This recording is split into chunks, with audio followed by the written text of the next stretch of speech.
time for you to reset your day. I hope it's been awesome. And if it hasn't, there's still time left to have the best day ever if you would like to. And I have read another book. I did. Remember at the beginning of the season, I said, I am going to read a lot of books. And here, let me put away my lunch plate and get my book of books. And so I created a list of the books I was going to read. Now, I know some of you have already seen this list. So Tom Bilyeu created a list of the top 25 books that he thinks will change your mindset.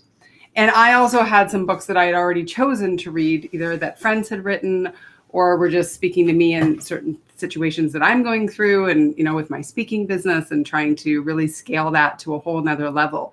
And so some of those were in there. And you can actually see all the books I've written in a post that I wrote on LinkedIn that showed all 17 books this summer so far.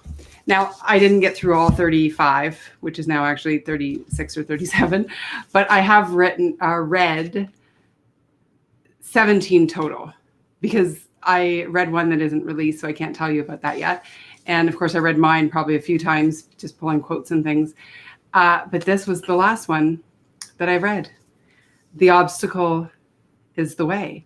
And what's really interesting is when I started my resilience work, before I was teaching quote unquote resilience and dealing with life's adversities and obstacles and all of that, I was consuming everything I could, like psychology books and cognitive behavioral therapy and mindset and emotional intelligence and just self-help, like in all the different genres. And that's how I spent my 20s and my 30s and trying to absorb information. And then as you start to build your own body of work, I think it's really important to stop reading other people's till you have your thinking formulated. And then you can go back to reading other people's work. So I took a break from reading a lot of these different books that are on Tom's list, although many of them I've already read. But specifically, I never read this one because I'm talking about obstacles and I wanted to be sure that my thoughts were based on my own personal experience instead of pulling from another author's work, which is just a thing that I have. And I know a lot of authors, even schools and companies will take people's books and get all the Coles notes out of it and then create their own programs.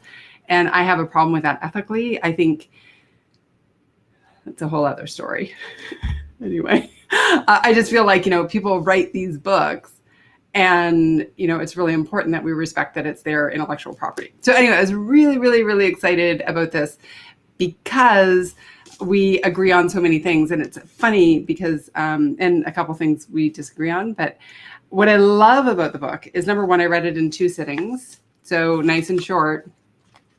You know me, loving books that are short, easy to read. By the way, I'm not getting a feed on my chat yet. So I'm just going to double check because it says we're live, but I'm not seeing the usual suspects letting me know you're there. We might have a bit of a delay actually, because I can see on LinkedIn we're delayed, but that's all right. It'll come up. Anyway, so there's tons of good stuff in here that we're going to go through. I apologize that I'm the person who dog ears books and writes in them. Somebody gave me heck for that the other day, but that's okay. I'm going to get rid of this. Actually, no, I'm going to leave it on because I want people to see the book I'm reading from. Sorry, those chats aren't coming up, but they'll come. And then I'll pull you up. So let's dive in, shall we? So love the book, easy to read, really great writer. I don't know if he writes his own work or if he's using a ghostwriter. If he's writing his own work, he's a very, very well-written individual. I don't know much about Ryan Holiday, only to know that he's a real thought leader in the industry, and I'll watch more of his stuff. He pulls a lot of examples from history. And so that to me, I find fascinating because my brain doesn't work that way. Like if you've read any of my books, it's all my personal point of view. It's, stories of people who I've met or interacted with. instead of, pulling from the greats like Nietzsche and Rockefeller and, just some really Steve Jobs. So if you love stories like this is the book for you. The overall premise is very simple. This is going to shock you. The obstacle is ultimately a good thing that will lead you on a path to where you want to be, if you don't let it derail you and you use it to your fullest advantage. And the challenge is that most of us, when we face an obstacle, we get frozen. We feel overwhelmed. We feel like that's a failure. And I think what Tom Bilyeu is trying to do with this list, if you look at all the building and you go back and watch the other reviews, is really just driving this point almost to the point of nauseum, that when things go wrong, it's okay. And we need to have a growth mindset to embrace that and lean into it and figure out what can we learn, because if we don't learn something, we can't get to the next level. And, it's all about not being stagnant and actually reaching your full potential. And so because I've done a lot of this work right now, I'm at a point where obstacles, I just love and embrace them. And I'm like, oh, okay, no big deal. And I don't emotionally react as much as I can to them. Sometimes I do when it makes sense. But that's the point of the book. So if you're someone, and you would notice if you are, someone who gets derailed when things go wrong or really has a desire to save face, then this book I'm going to highly, highly, highly recommend for you. And I'm just going to see how we're doing here on the live, because I'm still not getting your chats. Oh, I don't like that. Because as you know, we are going from live on Facebook, my Facebook page, LinkedIn, and YouTube. Oh, hey, 2 quick things before I keep going on the book. Number 1, I have decided I'm going to start using my own name as a hashtag, so you can always get notified when I do something, because I do a lot of posting on LinkedIn.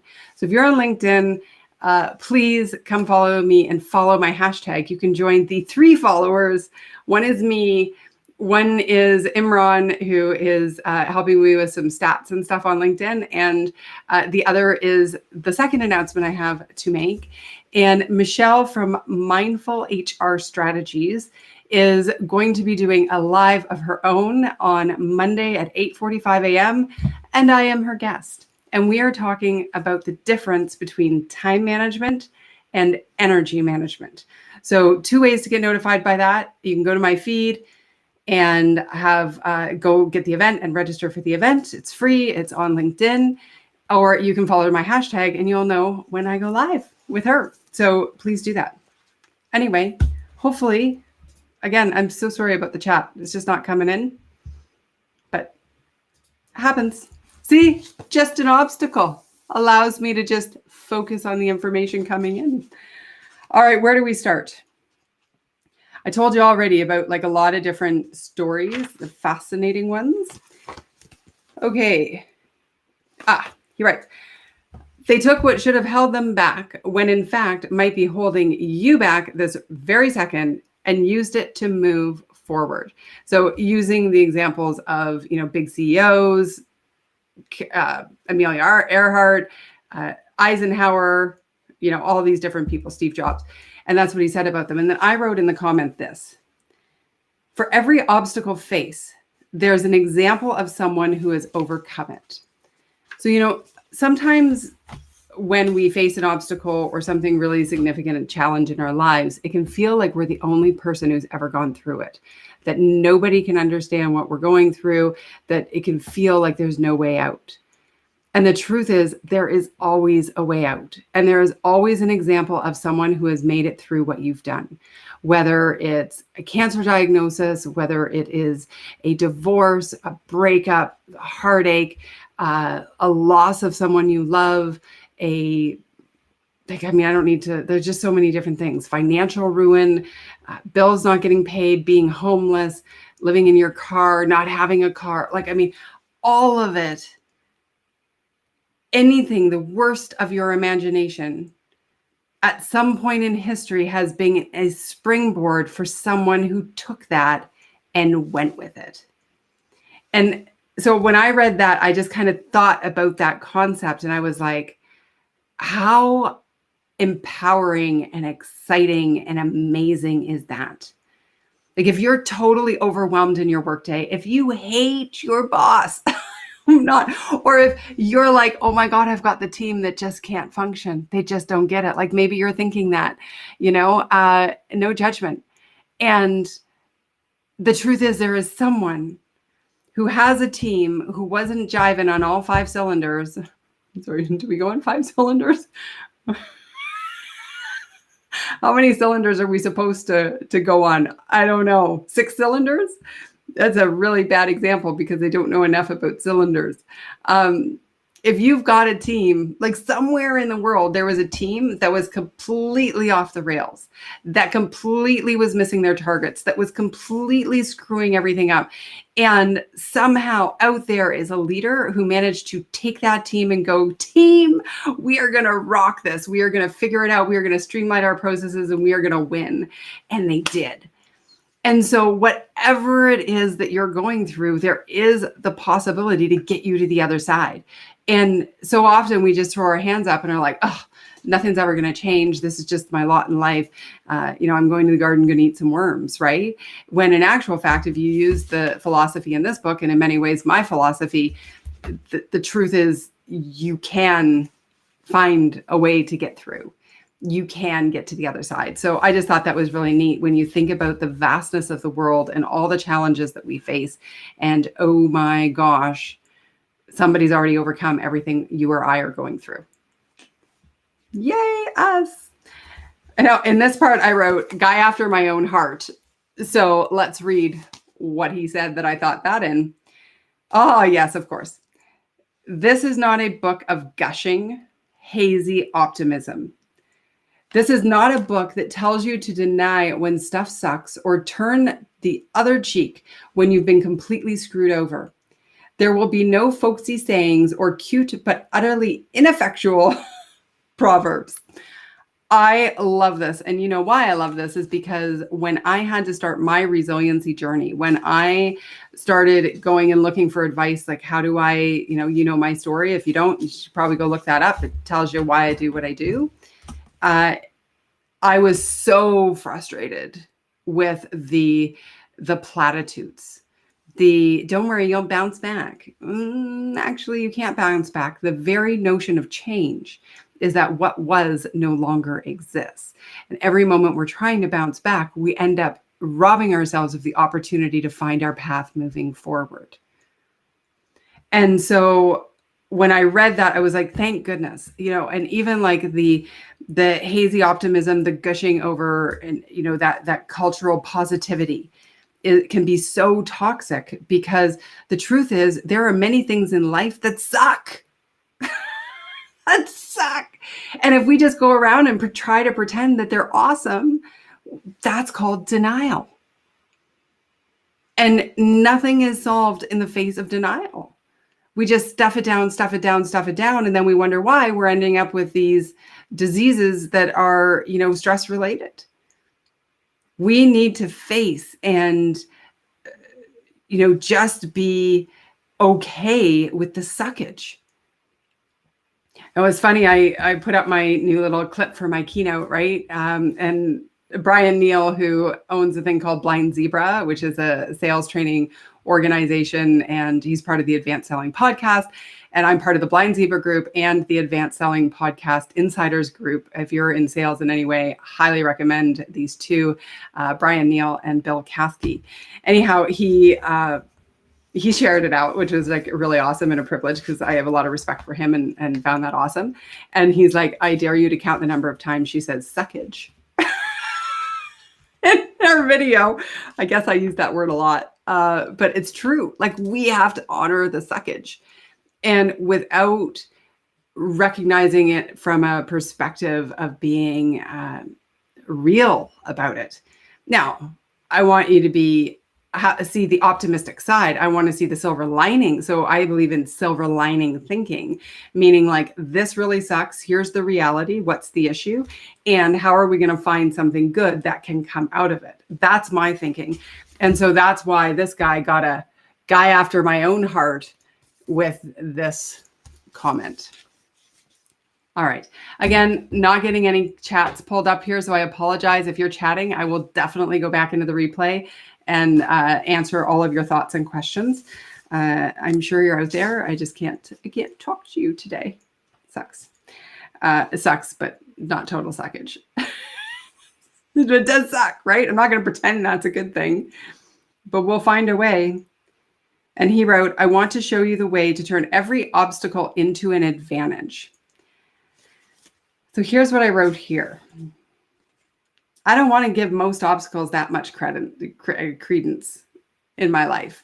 So I think sometimes we get obstacles and I don't need every one of them to become an advantage. You know what? I just need them to get dealt with and get out of my way. And so, I mean, it's just like, because, me and my words, right? But I think the important obstacles, they deserve our effort. I think most obstacles we face in a day-to-day basis, we could give 90% less effort to them, less emotional, mental, spiritual, physical focus. And that would be a really, really, really good thing. And so when I think about, I want to show you the way, thank you, because the obstacle is the way, so you need to show us, love it, and turn every obstacle into an advantage. I'm like, you know what? I don't want to give every obstacle in my life advantage option. Now, this must have been a really big page, because look at all that highlighting. Oh, yeah. Because, I like to do these reviews of these books and, first of all, add my own insight, encourage you to read the book. I would love that. And also maybe challenge a couple of the ideas. And what's really interesting is you're going to recognize this next little challenge if you've been watching along this summer. When we meet with adversity, we can turn it to advantage based on their example. I totally get it. The things which hurt, Benjamin Franklin wrote, instruct. I love that. So true. But I did say here, again, using adversity and obstacle interchangeably.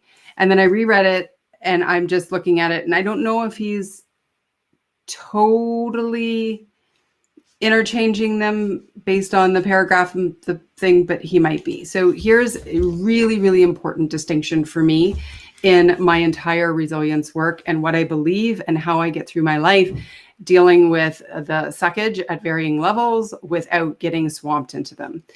I truly believe that as a society, we bucket all of our challenges together under the word stress. And this is really ineffective in helping us diminish destructive stress, harness the good stress, and find a way to heal through the things that really, truly matter. And so we tend as a society to bucket them together. And what I am encouraging you to do is to swap them out for tasks, obstacles, and adversities, because they're three very different things that require three very different points of action. So tasks we need to do, obstacles we need to solve, and adversities we need to heal. Tasks do, obstacles solve, adversity heal. This is the framework that I outline here in all my keynotes and my training programs. So why that is important, and it maybe isn't as important in his work, although it really was in the last book that I talked about, which was Sometimes You Win, Sometimes You Learn by John C. Maxwell, is obstacles we can just kind of we just got to deal with them and get through and keep going on our way. Whereas adversities, we can't solve our way through an adversity. We have to heal from it. We need to process the human emotions. We need to go through the grieving process. It's absolutely critical in our human development and being okay with moving forward. So that to me was a big distinction as well. I don't have as many notes throughout. Like I know we're 20 minutes in and I'm still on page 13. So, and I'm so sorry the chat's not working again.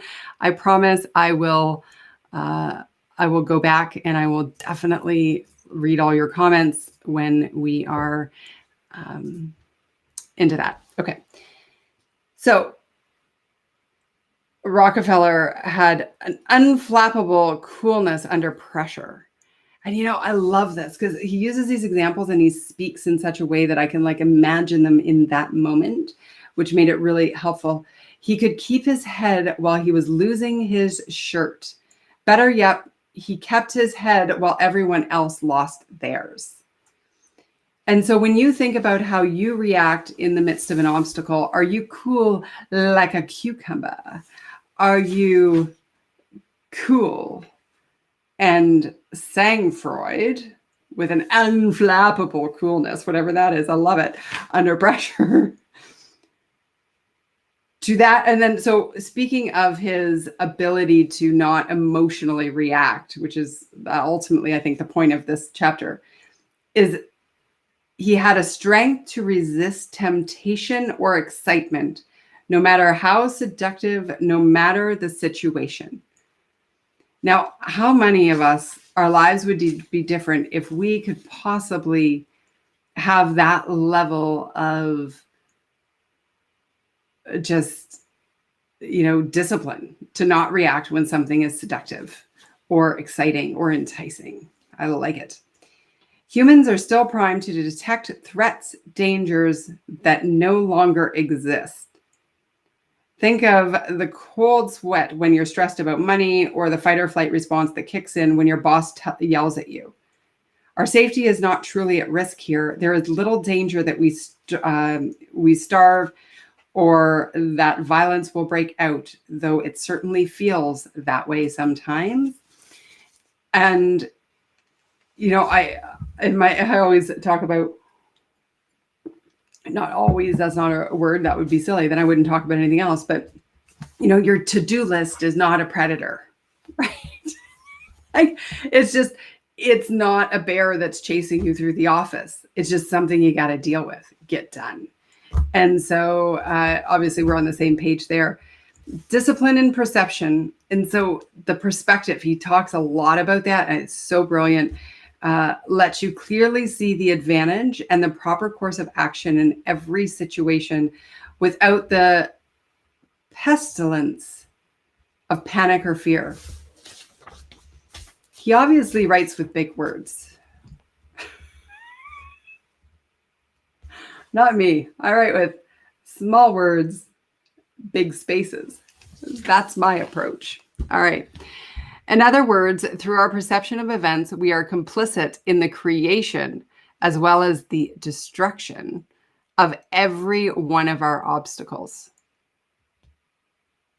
Think about that. It's so true. It's the ice cube that became the steroid, or not the steroid, the snowman, sorry, on steroids, right? Like, everything we go through that's an obstacle, if we add misplaced emotion to it, if we add negative storyline, if we add our barriers to performance, like worry and judgment and not setting boundaries and not saying no and all of those other things that I talk about, then the obstacles become harder to deal with.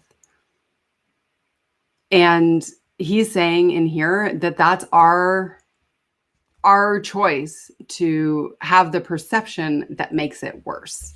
And I agree with him. Okay, so can't afford to panic. This is a skill that must be cultivated. Freedom from disturbance and perturbation, so you can focus your energy exclusively on solving problems rather than reacting to them. See? It's good. Does what happened to you keep from acting with justice, generosity, self-control, sanity, prudence, honesty, humility, and straightforwardness? It's a good question to ask, right? Okay, so he talks about the practice of objectivity. And objectivity according to the issues, what is the real issue that we're dealing with? And he's quoting a samurai, Miyamoto Musashi. I don't know how to say it. Sorry. See, I'm just not the person who knows all these history. Like, I know I've read different people, but the perceiving eye is weak. The observing eye is strong. So let's think about that. If we perceive, like when we're thinking, okay, what is that person thinking? We can't tell what they're thinking. When we're interpreting events through a lens of our own mixed up whatever's happening in here, and then we see that and we have a perception of it, he's saying that is weak. Yes. But when we are objective and just looking and like going, oh, look at the ball. The ball is there. The ball is red. Done. Right? That is very strong. I remember when I sold cars when I was in my 20s, and my sales manager used to say, a person's perception is their reality. And, if that meant that somebody wanted, like, a guy came in to buy a truck and we had a red truck on the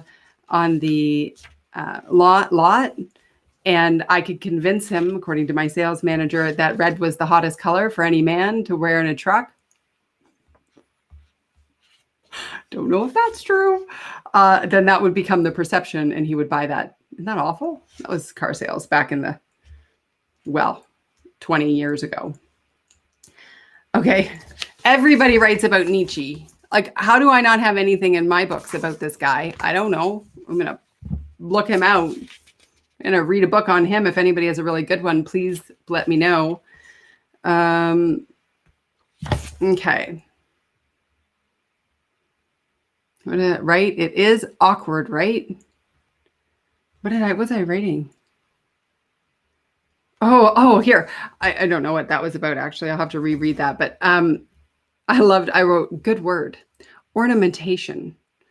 The aim was to see these as they really are without any of the ornamentation. So adding ornaments to it. So like, as I talk about the ice cube that became the snowman, all the snow, the misplaced emotion, negative storyline, and the barriers to performance, he's summed that up with one word called ornamentation. And I like that word, but it's his word, so I won't use it. Maybe I will. And maybe it's not his word.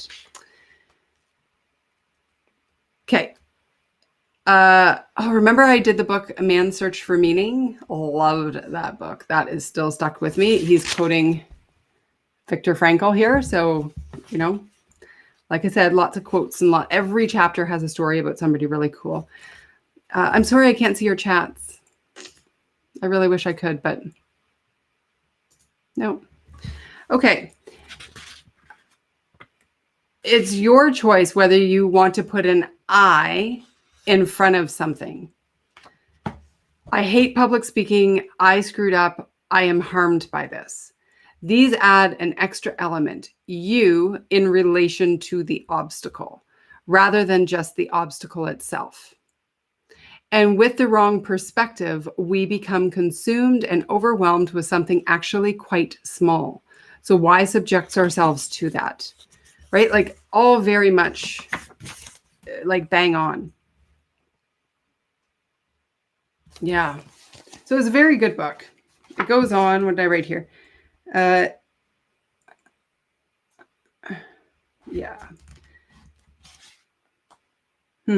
Anyway, I think we might be going a bit longer than I wanted to go, but that's all right. If you're not humble, life will visit humbleness upon you.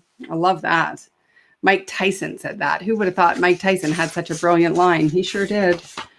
Oh, and then I wrote here, excellent technique. So let's figure out what it says. The CEO is forcing an exercise in hindsight in advance. She is using a technique designed by psychologist Gary Klein known as pre-mortem. And so I want to just talk with you about this concept because it's so important as we're going out, and we can like, I often think a lot of our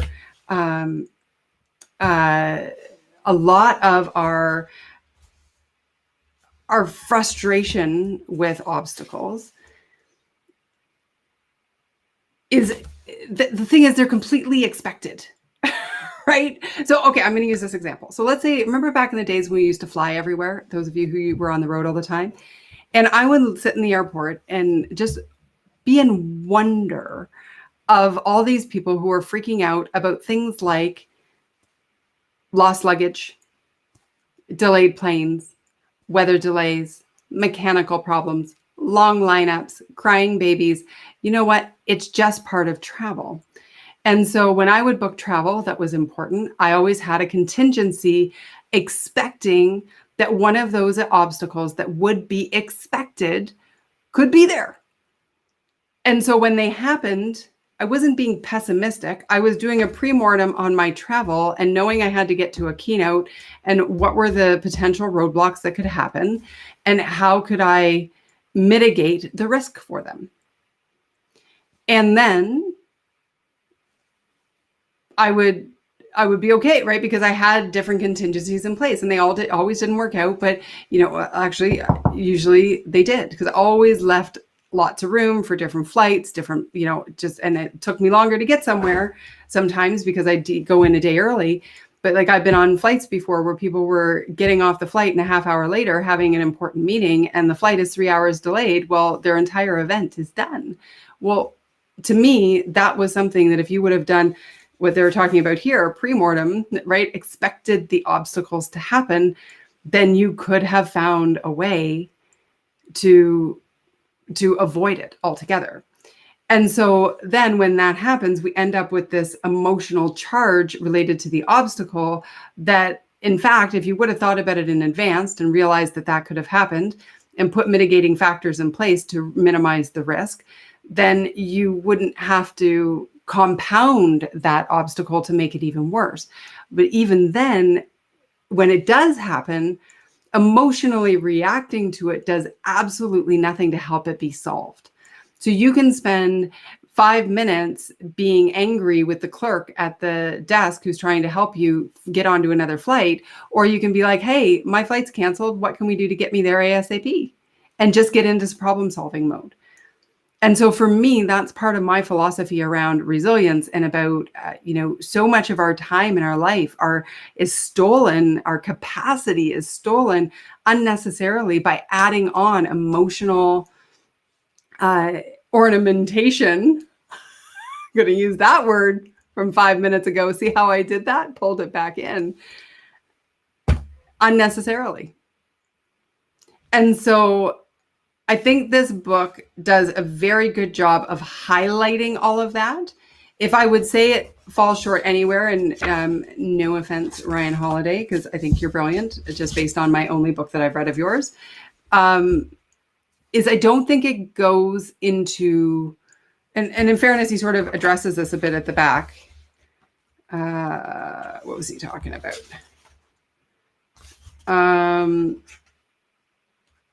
Where is it? Something about you're a philosopher. It's a lot of philosophy. It's a lot of the thinking, the overarching story to get you comfortable with being okay with obstacles. It doesn't necessarily give you the how, what do you do when you face an obstacle? So that's more my work, I think. So I do both the thinking and the bigger stuff, and then like actually have the problem solving framework and the rapid fire resilience rundown. Like these are the things we're actually going to do. And so I wish if somebody just read this book, I think you'd feel really inspired. I think you'd feel like, okay, I've got this. And then you'd hit an obstacle and you go, wait a second, what am I supposed to do? And I mean, in fairness, it is there. So maybe that's harsh, right? Because it's not really that hard, but perception, action, and will, right? And I think this will piece, the discipline of will, is very much, you got to build that. And I think he could probably do an entire book on how do you actually build that. And then the other thing here I did want to mention, love everything that happens. It is so hard. But when you start to believe and I did a newsletter on this the other day, Foresight 2020. And maybe that sounds weird, but you know how they say hindsight is 2020. So when something bad happens, 10 years later, we can go, oh my gosh, thank God I lost that job, because if I didn't lose that job, I wouldn't have met that guy and got married to him and da da da da da da, right? Or I wouldn't have had to go and, apply for this job, which then made me realize this cool business idea, it was needed, and then start my business. And now I'm a CEO, right? And it's like me, if I wouldn't have had that surgery when things went wrong, and caused the neuropathic damage, if I wouldn't have had the hundreds of doctor's appointments, if I wouldn't have been on the medication, if I wouldn't have lost all the people I love, I wouldn't be living the life I'm living now in terms of being grounded and, teaching the work I do and doing my thinking out loud every Monday through Thursday here on LinkedIn, YouTube, and Facebook for you, which lights me up and fires up my soul. Because back then, I was working 18, 19 hours a day, like obsessed with trying to do enough to think that I could one day be enough to deserve to exist in the world. Like, I was so hard on myself. I never thought I was good enough. I never thought I was like, I was trying so hard and so desperately to prove something that I wasn't at peace. And because I had that surgery, I was dating men that weren't good for me. I was, just doing things that weren't great, right? And that surgery interrupted my entire life's pattern. I had no choice but to stop, and I had to find a better way to go through my life. And so the worst thing physically that's ever happened to me, knock on wood, became the catalyst for the best way to live my life. And it's so hard to see it when you're in it, but hindsight is 2020. And so I could just start to get to a point where I could always see the hindsight. Like, oh yeah, look, that thing happened. I didn't like that. That sort of sucked. And then that really sucked. And then that happened. And that was really great. And blah, blah, blah. And so I just chose to start living, believing that every step of the way, it's just going forward. Like everything is unfolding as it should. And I'll tell you, there is such freedom in living your life like that. It is so, then we can just not get as emotionally charged by those obstacles. We can go, okay, what's the best way to get through this? How do I see the silver lining? How do I accept what is actually the reality? And trust that I don't know what it is yet, but one day I am going to see how this feeds into this, how this feeds into this, and this feeds into this. And I call that Foresight 2020 thinking. And so maybe I can come up with a better name for that, but that's the kind of little gem you might get on my weekly lift up in my emails. If you want to be on that list, let me know. Just send me a DM and I will put you on it. But I think that is our time for today. I apologize that the chat is not working, although I have no control over that. I'll check in with Restream.io, who I love them. They're great and they're really helpful in the chat to fix, but you can't fix it in real time. So I will go and look at all of your chats. Thank you for you being here. And I hope you got something out of it. I hope if you are bombarded by obstacles in your life and you want to learn how to release them, that you will get this book. And you can go see the other books that I've read and ask me anything you want about them. I've done I've done a few of them, probably 6 or 7 of them as reviews. So they're probably in my feed somewhere. Anyway, I'm just looking at the list. I did the ones that Tom has recommended. Tom Bilyeu. I talked about him like he knows me. I don't know him. I just watch him a lot. Tom Bilyeu, Lisa Bilyeu, also brilliant, his wife. And I am going to keep going. I know I didn't get the whole book list read in the summer, but you know what? If I read them in 2 months or I read them in 4 months, does anybody care? No, right? Like the goal remains the same. We just keep going. So again, I'm going to go check out your chat comments. I hope you put some in there. And tomorrow or Monday, don't forget at 11, 12 o'clock noon Eastern. I'm going to be on live with Michelle from Mindful HR Strategies, and we're going to be talking about the difference between time management and energy management and how that can feed your productivity. Don't forget to follow my hashtag, Alison Graham, so you get notified whenever I'm going live or doing something. And if you love this, please share it, invite other people. And I can't wait to see you on Monday. Have a beautiful, beautiful weekend. And until then, may you stress less, do more, and be happier. Bye for now.